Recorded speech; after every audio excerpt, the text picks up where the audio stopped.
Good morning students, सभी को सुप्रभात। अपने सब्जेक्ट अपना है ज्योग्राफी, भूगोल, जिसको अपने सनातन काल से पढ़ते आए। आज अपना टॉपिक जो है, जिस प्रकार से भी पृथ्वी की जो उत्पत्ति है या पृथ्वी का निर्माण किस प्रकार से हुआ या ब्रह्मांड का निर्माण किस प्रकार से हुआ, उसके बारे में अपने चर्चा करेंगे। तो अनेक ऐसे सिद्धांत दिए गए हैं जिनके द्वारा जो है पृथ्वी की उत्पत्ति को समझाया गया। जिस प्रकार से लाप्लास ने अपना सिद्धांत दिया था, न्यायिका परिकल्पना दी थी, उसी प्रकार से यानी कि अनेक विद्वानों ने अपने ये मान सकते हैं कि लाप्लास की न्यायिका परिकल्पना होगी, दूसरी जेम्स जीन की ज्वारीय परिकल्पना होगी, और तीसरी अपने बिग बैंग की जो थ्योरी थी, महाविस्फोटक सिद्धांत, वो होगी। तो इस प्रकार से पृथ्वी की जो उत्पत्ति है अनेक सिद्धांतों के द्वारा बताई गई है। अब अपने ये मानते हैं कि जो अगर परंपरागत अपने सिद्धांत देखें पृथ्वी का, तो ये माना जाता है कि प्रारंभ में जो यानी कि जो पृथ्वी थी, वो उस पृथ्वी का जो निर्माण हुआ था वो सूर्य के अलग होकर यानी कि टूट कर होने से उसका निर्माण माना जाता है। लेकिन इस सिद्धांत को जो है सर्वमान्य नहीं माना गया, तो उसके बाद में अनेक सिद्धांत दिए गए। जिस प्रकार से आज हम चर्चा करेंगे जेम्स जीन की ज्वारीय परिकल्पना की।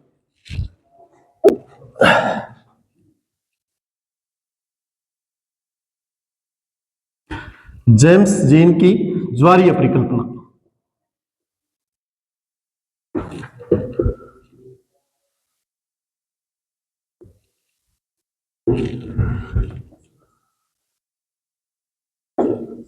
जिस प्रकार से ज्वार शब्द अपने दिमाग में आते ही एक ही बात सामने आती है कि ज्वार का मतलब ये होता है कि जो महासागरों में जब जल ऊपर की तरफ उठता है, किस कारण से, जब चंद्रमा का जो आकर्षण बल लगता है पृथ्वी पर, तो उसके कारण जो है जो महासागरीय भाग है वो जल ऊपर की तरफ उठता है। तो वो स्थिति जो है अपने ज्वार के रूप में देखते हैं। तो प्रारंभ में जब यानी कि अपने ये मान सकते हैं कि जब ब्रह्मांड का निर्माण नहीं हुआ था, उस समय जो है यानी कि जेम्स जीन ने ये माना था कि भी दो तारे पाए जाते हैं। दो तारे, कितने तारे? दो तारे। दो तारे से मतलब कि एक तारा तो जिस प्रकार से अपने ये मान सकते हैं विशाल तारा था, विशाल बड़ा तारा, या जिसका आयतन बहुत बड़ा था। दूसरा था जिसे अपने सूर्य कहते हैं, यानी कि अपने ये मान सकते हैं जिसका नाम, दो तारों का नाम, एक तो बहुत बड़ा तारा था जिसका आयतन सूर्य से बड़ा था। यानी प्रारंभ में जो है दूसरा तारा सूर्य था। अब ये दोनों जब यानी कि तारे जो थे, सूर्य तो अपनी जगह स्थिर था, लेकिन जो विशालकाय जो तारा था वो तारा जो है अपनी यानी कि गति कर रहा था। जिस प्रकार से अपने ये माने कि अगर डायग्राम के द्वारा अपने समझे तो इस प्रकार से सूर्य की स्थिति मानी है। अब यानी कि जो विशालकाय तारा था, इससे बड़ा तारा, ये तारा भी जो है अपने पथ पर अग्रसर था, इस प्रकार से ये गति कर रहा था। इस प्रकार से जैसे जैसे ये सूर्य के निकट आया, जैसे जैसे ये सूर्य के निकट आया, जिस प्रकार से मान लो कि इस प्रकार की स्थिति, दूसरी स्थिति अपने देखें तो ये सूर्य है। जब ये सूर्य के और निकट आ गया इस प्रकार से धीरे धीरे, यानी अपने पथ पे अग्रसर था। फिर और तीसरी स्थिति अपने देखें इस प्रकार से, जब ये तारा बिल्कुल इसके निकट आ गया तो सूर्य से एक भाग जो है उभार के रूप में यानी कि बाहर की तरफ उठना प्रारंभ हो गया। अब अपने ये मानते हैं कि भी यानी कि जो तारा था, विशालकाय तारा था, वो आयतन में बड़ा होने के कारण या यानी कि उसका जो है क्षेत्रफल बड़ा होने के कारण उसकी जो है आकर्षण शक्ति भी अधिक थी। क्योंकि अपने ये मानते हैं कि भी यानी कोई भी बड़ा होता है या यानी कि छोटे आदमी से बड़ा आदमी जो होता है उसकी यानी कि पावर अधिक होती है, उसकी शक्ति अधिक होती है। तो उसी प्रकार से अपने ये मानते हैं कि भी ये जो तारा था, इस तारे की आकर्षण शक्ति भी जो है इससे अधिक थी। और इसने जो है यानी कि पृथ्वी का जो अपने ये पृथ्वी का क्या, ये अपने जो सूर्य का जो बाहरी भाग था, इस सूर्य के बाहरी भाग से एक उभार के रूप में, क्योंकि अपने प्रारंभ में जो है इस सूर्य को तरल अवस्था में माना था, इसका प्रारंभ जो बाहरी भाग था, इस बाहरी भाग से जो है इनके उभार के रूप में एक भाग बाहर निकलना प्रारंभ हो गया। अब जैसे जैसे ये तारा और निकट आया, इनके जैसे जैसे ये तारा और निकट आया, वैसे वैसे जो है यानी कि इसका बाहरी भाग जो है और ज्यादा निकलना प्रारंभ हो गया। और एक स्थिति ऐसी आई कि ये जो भाग था, ये भाग यानी कि बिल्कुल इससे अलग हो गया सूर्य से। ये जो भाग था यानी कि जो उभार था या जो ज्वारीय भाग था, ये ज्वारीय भाग बिल्कुल इससे अलग हो गया इस प्रकार से। और ये जो भाग है, ये जो तारा था, या अपने ये मान सकते हैं ये तारा जो है अपने पथ पर आगे की तरफ अग्रसर होता गया, आगे की तरफ चलता गया। अब क्या हुआ कि यानी कि ये जो भाग था या ज्वारीय भाग था, ये ज्वारीय भाग जो है सूर्य के चारों ओर ही चक्कर लगाना उसने प्रारंभ कर दिया। क्यों लगाना प्रारंभ कर दिया? क्योंकि यानी कि जो तारा था, इस तारे पर जो है, या अपने ये मान सकते हैं कि इसकी जो आकर्षण शक्ति थी इस तारे की, इसकी आकर्षण शक्ति जो है यानी कि इससे बाहर हो गई। कहने का मतलब इसकी क्षमता से बाहर हो गई। इस कारण जो है ये जो ज्वारीय भाग था, ये सूर्य के चारों ओर ही चक्कर लगाना इसने शुरू कर दिया। अब क्या हुआ कि यानी कि जो विशालकाय तारा था या जो बड़ा तारा था, वो तारा आगे की तरफ चला गया। अब ये माना जाता है कि भविष्य में वो किसी भी प्रकार से यानी कि सूर्य के निकट नहीं आया। अब सूर्य के निकट नहीं आया तो उसके कारण जो है दूसरा ज्वारीय भाग कभी उत्पन्न नहीं हुआ। तो इस प्रकार से यानी कि ये भाग जो था, ये भाग जैसे जैसे इसके चारों ओर चक्कर लगाना इसने प्रारंभ कर दिया, उसके बाद ये जो है यानी कि धीरे धीरे, क्योंकि यानी कि जो अगर अपने ये माने कि तरल भाग और गर्म भाग से जब कोई भाग अलग होता है तो वो धीरे धीरे ठंडा होना प्रारंभ हो जाता है। और ये भाग भी जो है धीरे धीरे ठंडा होना प्रारंभ हो गया। अब इसकी जो आकृति थी, वो आकृति इस प्रकार से एक सिगार के समान इसकी आकृति बन गई इस प्रकार से, या जिसे अपने फिलामेंट भी कहते हैं। फिलामेंट आगे कहने का मतलब इसकी आकृति यानी कि किनारों पर जो इसकी आकृति पतली और बीच में से इसकी आकृति मोटी हो गई। किस प्रकार से होगी? क्योंकि दोनों तरफ से इस पर आकर्षण बल लग रहा था, एक तो सूर्य का लग रहा था और एक विशालकाय तारे का। इस कारण ये जो भाग था, ये भाग यानी कि फिलामेंट के रूप में फैल गया, या अपने ये मान सकते हैं धीरे धीरे जो है इसका यानी कि आकार जो है वो आकार सिकुड़ना प्रारंभ हो गया, या जैसे जैसे ये ठंडा हुआ तो उसके कारण इसमें चटकने पड़ना प्रारंभ हो गई। अब जैसे जैसे इसमें चटकने पड़ी या ये ठंडा हुआ या इसमें सिकुड़न हुई, तो उसके कारण जो है ग्रहों का निर्माण हुआ। ग्रह, तो ग्रह जैसे जैसे ये ठंडा होता गया वैसे वैसे जो है ग्रहों का निर्माण होता गया। अब जेम्स जीन ये कहता है कि इसके द्वारा 9 ग्रहों का निर्माण हुआ। 9 ग्रह, 9 ग्रह कौन से बने? बुध, शुक्र, मंगल, पृथ्वी, बृहस्पति, शनि, अरुण, वरुण, यम। इस प्रकार से 9 ग्रहों का वो मानता है कि निर्माण हुआ। अब 9 ग्रह जो थे ये अपने यानी कि जैसे जैसे आकार और आयतन के अनुसार जो इस प्रकार से इसमें 9 ग्रहों का निर्माण हुआ था। अब यानी कि इन 9 ग्रहों में पृथ्वी भी एक ग्रह थी। पृथ्वी भी एक ग्रह थी। तो ये पृथ्वी भी जो है यानी कि इस प्रकार से यानी कि जेम्स जीन ये कहता है कि पृथ्वी का निर्माण हुआ था। अब ये माना जाता है कि अगर इसमें इसके पक्ष में अपने प्रमाण देखें भाई, यानी कि इसने जो जेम्स जीन ने ये बताया था कि भी ग्रहों का निर्माण इस प्रकार से हुआ है, फिलामेंट के द्वारा इसका निर्माण हुआ है या ज्वारीय भाग से इसका निर्माण हुआ है, तो इसकी यानी कि उसने पक्ष में प्रमाण ये दिए थे कि जिस प्रकार से यानी कि किनारों पर जो ग्रह थे, जिस प्रकार से अपने ये माने कि सबसे पहले बुध ग्रह आता है, ठीक है, तो बुध ग्रह जो है आकार में बहुत ही छोटा है। तो उसने भी ये बताया कि जो फिलामेंट का जो आकार था वो किनारों पर जो है यानी कि पतला था, या उसका यानी कि भाग जो है संकरा था, इसलिए जो है यानी कि ये बुध जो है ये छोटा ग्रह है। अब उसने ये बताया कि जैसे यानी कि ये भाग थे या किनारों वाले जो भाग थे, इन किनारों वाले भाग पर जो है और लास्ट का यम या कुबेर ग्रह था। अब यानी कि उसने ये बताया कि ये जो ग्रह थे ये यानी कि आकार और आयतन में छोटे ग्रह थे, जबकि जो बीच की जो भाग था, जो बीच का फिलामेंट का भाग था, उस बीच के फिलामेंट के भाग में जिस प्रकार से बृहस्पति है, मैं इसमें जैसे आगे बृहस्पति है, शनि है, ये ग्रह आकार और आयतन में बड़े थे। तो इस प्रकार से उसने ये बताया कि भी जो इनके मध्य का जो भाग था यानी कि जो फिलामेंट का, उस मध्य के भाग में बड़े ग्रह थे, और जो किनारे वाले भाग थे उसमें छोटे ग्रह थे। अब ग्रहों का जो आकार और आयतन है उसका तो ये हल हो गया। अब इसके बाद में उसने ये बताया कि भी इनके जो उपग्रह निकले, यानी कि जिस प्रकार से अपने ये माने कि उपग्रहों का जो निर्माण हुआ था, उपग्रह का निर्माण, अब वो भी उसी प्रकार से हुआ। वो कहता है कि जैसे जैसे इनके ग्रह छोटे होते गए या ग्रह जो है अपने ये माने कि सिकुड़ते गए या ठंडे होते गए, तो उसके कारण उपग्रहों का निर्माण हुआ था, इनके उनसे उपग्रहों का निर्माण हुआ था। अब वो ये कहता है कि जो जितना बड़ा ग्रह था, यानी जिस प्रकार से अपने ये माने जितना बड़ा ग्रह था उसके उतने ही अधिक उपग्रह निकले।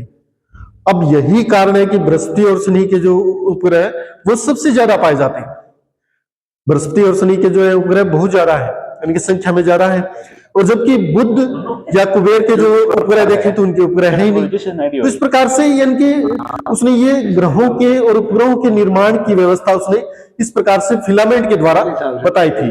अब यानी कि वो कहता है कि कब तक उपग्रह बनते रहे, जब तक कि यानी कि उनमें संगठित रहने की सामर्थ्य, ग्रहों के अंदर संगठित रहने की सामर्थ्य थी, तब तक जो है उपग्रह बनते रहे। तो इस प्रकार से यानी कि जेम्सिन ये कहता है कि भी ग्रहों और उपग्रहों का निर्माण जो है ज्वारीय परिकल्पना के द्वारा हुआ था, ज्वारीय परिकल्पना के द्वारा हुआ था।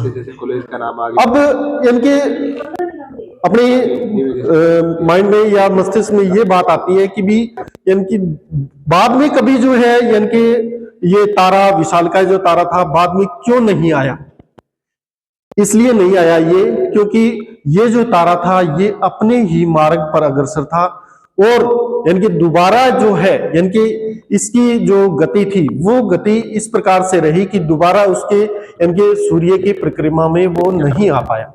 तो इस प्रकार से जेम्स जीन ने जो है अपनी ज्वारीय परिकल्पना जो है पृथ्वी की उत्पत्ति से संबंधित ये ज्वारीय परिकल्पना दी थी, जिसमें ज्वार के द्वारा जो है यानी कि या अपने ये मान सकते हैं कि इनके सूर्य के जो चारों ओर का जो भाग था उस भाग में ज्वार के द्वारा जो है पृथ्वी का निर्माण हुआ था।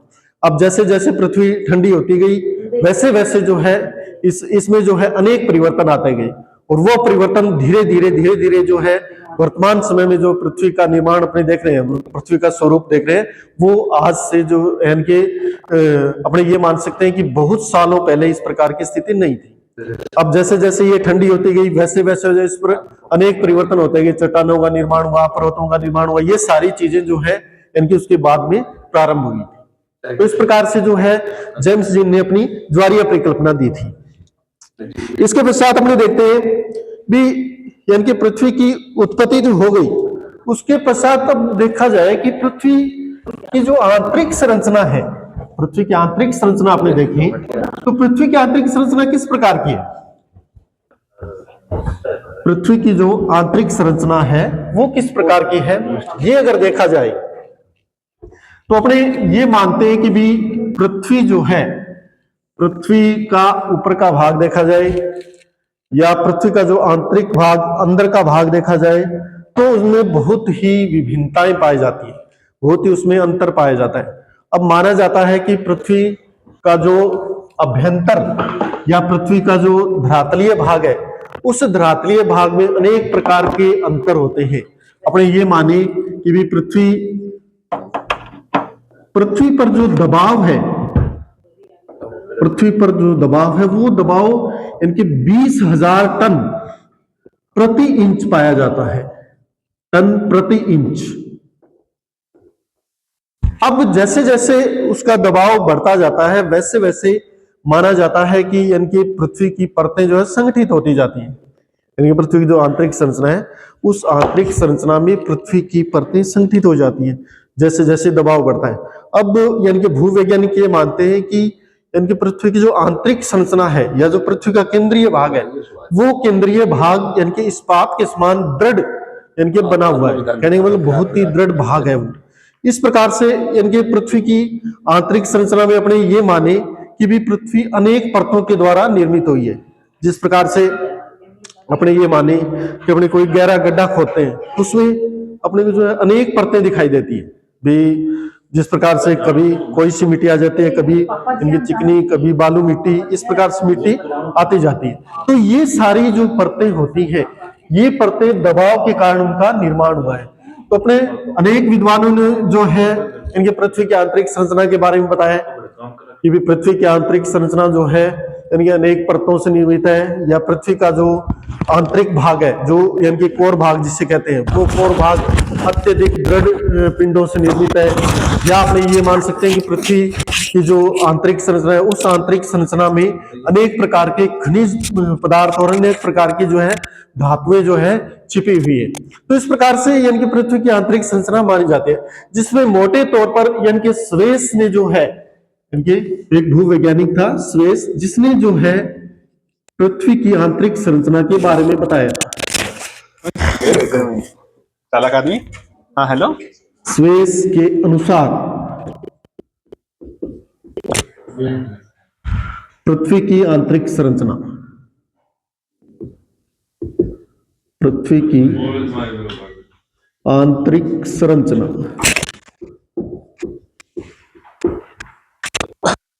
अब स्वेस ये कहता है कि भी पृथ्वी जो है मूल रूप से पृथ्वी जो है 3 परतों के रूप में बंटी हुई है। 3 परतों के रूप में बंटी हुई है। उन परतों में ही जो है इनके जैसे जैसे दबाव बढ़ता जाता है, वैसे वैसे वो परतें जो है संगठित होती जाती है। अब वो कहता है कि 3 परतें जो है मुख्य रूप से कौन कौन सी है। उसने ये माना कि जो ऊपरी परत है, उस ऊपरी परत को सियाल के रूप में उसने माना, या इसे अपने जो है SIAL, सियाल, SIAL का मतलब कि भी यानी कि यहां पर SI का मतलब हो गया सिलिका, यहाँ पे SI का मतलब हो गया सिलिका, और AL का मतलब हो गया एल्यूमिनियम, एल्यूमिनियम। तो उसने ये माना कि भी जो ये परत है, जो इनकी ऊपरी जो परत है, उस ऊपरी परत में जो है इनकी सिलिका और एल्यूमिनियम की मात्रा पाई जाती है। अब उन्हें ये मानते हैं कि इनके जो ऊपरी भाग है पृथ्वी का, जो क्रस्ट भाग से नीचे का जो भाग अपने में देखते हैं, उस भाग में जो है अधिकतर देखा जाए तो इस प्रकार की जो है संरचना पाई जाती है कि उसमें जो है सिलिका और एल्यूमिनियम की अधिकता पाई जाती है। इस कारण इसे जो है सियाल परत कहा जाता है। अब ये जो सियाल परत है, इस सियाल परत का घनत्व भी अगर देखा जाए, घनत्व, तो इसका घनत्व लगभग 2.75 से 2.9 के करीब है। यानी अपने ये मान सकते हैं इसका घनत्व जो है सबसे कम पाया जाता है। तीनों ही परतों में इसका घनत्व सबसे कम पाया जाता है। क्यों?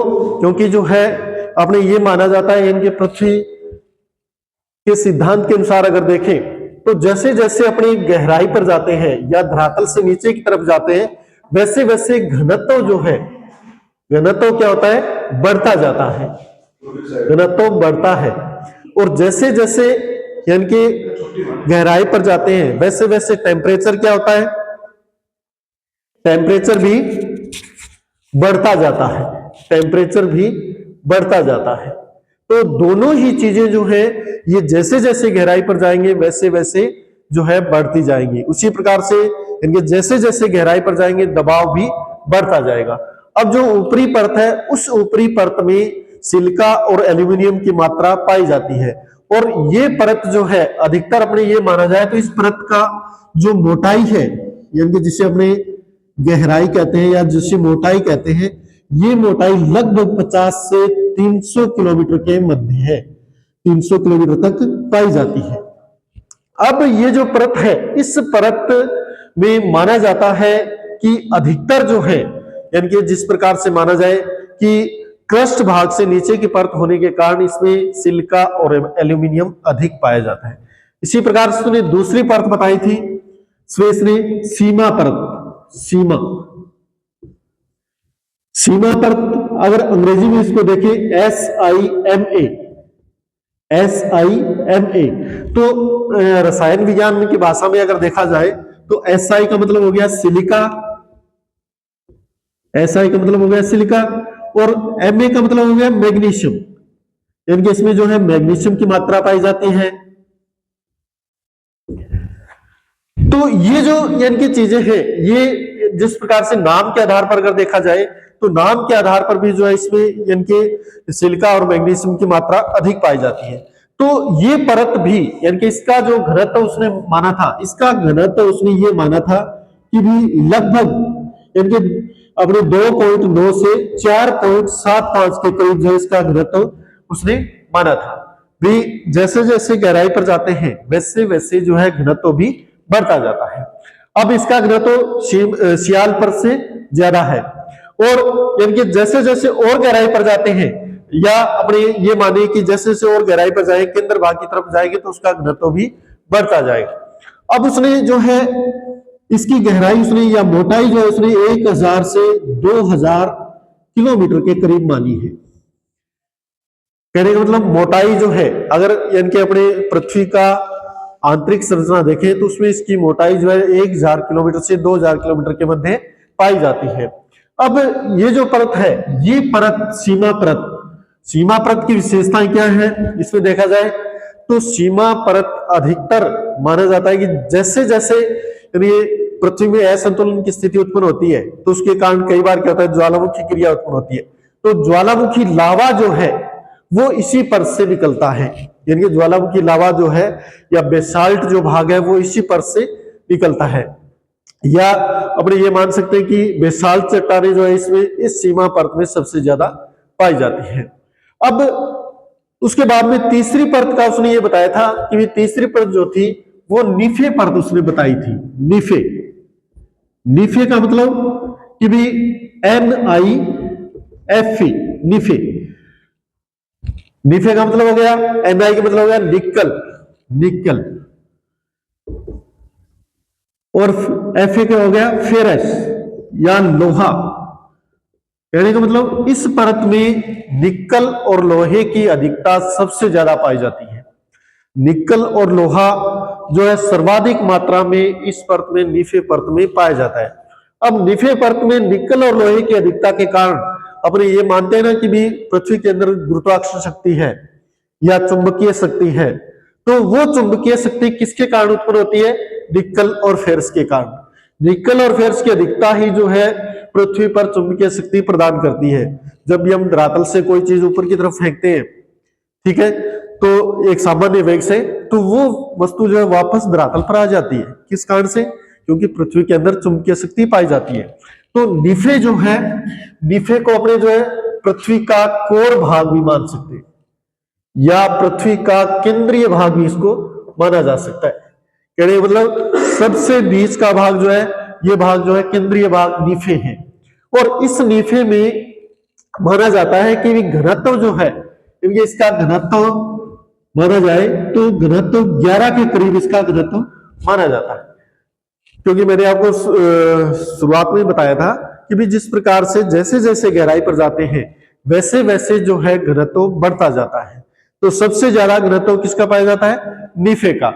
और इसकी गहराई अगर देखी जाए या मोटाई देखी जाए तो 6378 किलोमीटर तक जो है इसकी गहराई पाई जाती है।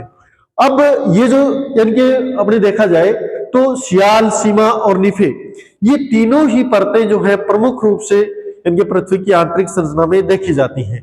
अब यानी कि ये जैसे जैसे गहराई में जाते हैं वैसे वैसे टेम्परेचर भी बढ़ता जाता है, दबाव भी बढ़ता जाता है और घनत्व भी बढ़ता जाता है। और एक निश्चित सीमा तक यानी कि घनत्व और दबाव में जो है बढ़ोतरी होती है। अब उस यानी कि निश्चित सीमा के बाद में जो है यानी कि उस दबाव में बढ़ोतरी नहीं होती है। इस प्रकार से अपने ये मानते हैं कि भी यानी कि जो स्वेस ने जो पृथ्वी की आंतरिक संरचना दी थी, उस आंतरिक संरचना का यानी कि अपने ये मान सकते हैं सटीक रूप से उस आंतरिक संरचना को वैज्ञानिक लोग मानते हैं। इस प्रकार से हमने जो है यानी कि आज 2 टॉपिक कर लिए। कौन कौन से किए? एक तो पृथ्वी की उत्पत्ति से संबंधित जो हमने जेम्स जीन की नीहारिका परिकल्पना थी। दूसरा हमने जो है पृथ्वी की आंतरिक संरचना से संबंधित किया है, जो स्वेस की पृथ्वी की आंतरिक संरचना के रूप में हमने उसको पढ़ा था। Thank you all of you, धन्यवाद सभी को।